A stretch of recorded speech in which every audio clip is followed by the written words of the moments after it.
हनुमान का भगवान श्री राम को चूड़ामणि सौंपना। श्री हनुमान जी ने आकाश में पहुंचकर घोर गर्जना की, जिसे सुनकर भय से राक्षसों की पत्नियों के गर्भ गिर गए और बंदर प्रसन्न हो गए। वे समझ गए कि हनुमान जी श्री राम का कार्य सिद्ध करके लौट रहे हैं। वानर वीरों के देखते देखते श्री हनुमान जी गिरी शिखर पर उतर आए और बोले, मैं सीता जी को देखकर तथा रावण की अशोक वाटिका और लंका का विध्वंस करके लौट आया हूँ। अब हम सुग्रीव और श्री राम के पास चलेंगे। जिस समय वानरगण जा रहे थे, उसी समय उनकी दृष्टि सुग्रीव के मधुवन पर पड़ी। अंगद जी की आज्ञा से सभी ने मधुवन के फल के साथ अमृत तुल्य मधु पिया तथा वन को भी उजाड़ डाला। इस पर सुग्रीव के मामा दधि मुख ने जाकर सुग्रीव को सूचना दी कि जिस वन की आपने इतने दिनों से रक्षा की थी, उसे आज हनुमान और अंगद के आदेश से बंदरों ने उजाड़ डाला। सुग्रीव इस सूचना से परम प्रसन्न हुए और कहने लगे, मालूम पड़ता है कि पवन कुमार हनुमान ने श्री सीता जी का पता लगा लिया है, नहीं तो मेरे मधुवन की ओर दृष्टि डालने की भला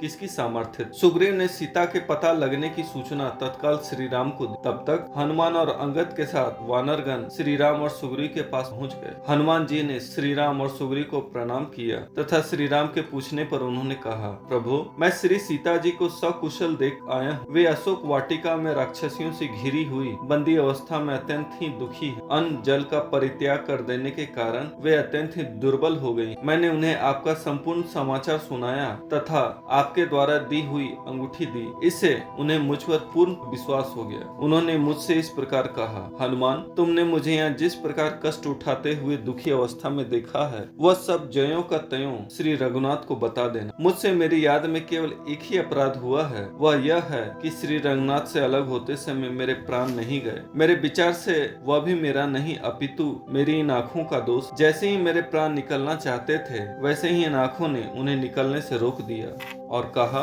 कि प्राणों के निकल जाने से उनका कुछ नुकसान भले ही न हो, परंतु इसके साथ हम भी तो प्रभु के दर्शनों से वंचित रह जाएंगे। इसलिए जैसे ही विरह रूपी अग्नि के द्वारा मेरा यह शरीर जल कर राख होना चाहता था, वैसे ही अपने स्वार्थ में इन आँखों ने जल की वर्षा करके उसे शीतल कर दिया। रावण के द्वारा दिए गए 1 माह के वचन के अनुसार यदि श्री रघुनाथ नहीं आएंगे तो वे मुझे जीवित नहीं पाएंगे। तुम रघुनाथ जी से मेरी कुशलता कहने के साथ लक्ष्मण से भी मेरी ओर से मेरे द्वारा अज्ञान में कहे गए कठोर वचनों के लिए क्षमा मांग लें। इसके अलावा उन्होंने मेरे मांगने पर अपने केश पास से निकालकर पहचान के लिए चूड़ामणि भी प्रदान की है। हे नाथ, अब विलंब न करें। जैसे भी हो सके शीघ्र से शीघ्र आप रावण को दल बल के साथ जीतकर सीता जी को मुक्त कराने के लिए हम बंदरों को प्रस्थान करने का आदेश दें। श्री हनुमान जी के वचन सुनकर भगवान श्री राम अत्यंत प्रसन्न हुए। उन्होंने कहा, हनुमान, इस समय तुम्हारे समान मेरा उपकार करने वाला तीनों लोकों में कोई नहीं है। इसके बदले में तुम्हारा मैं कोई प्रत्युपकार नहीं कर सकता, अतः सदा के लिए तुम्हारा ऋणी हो गया।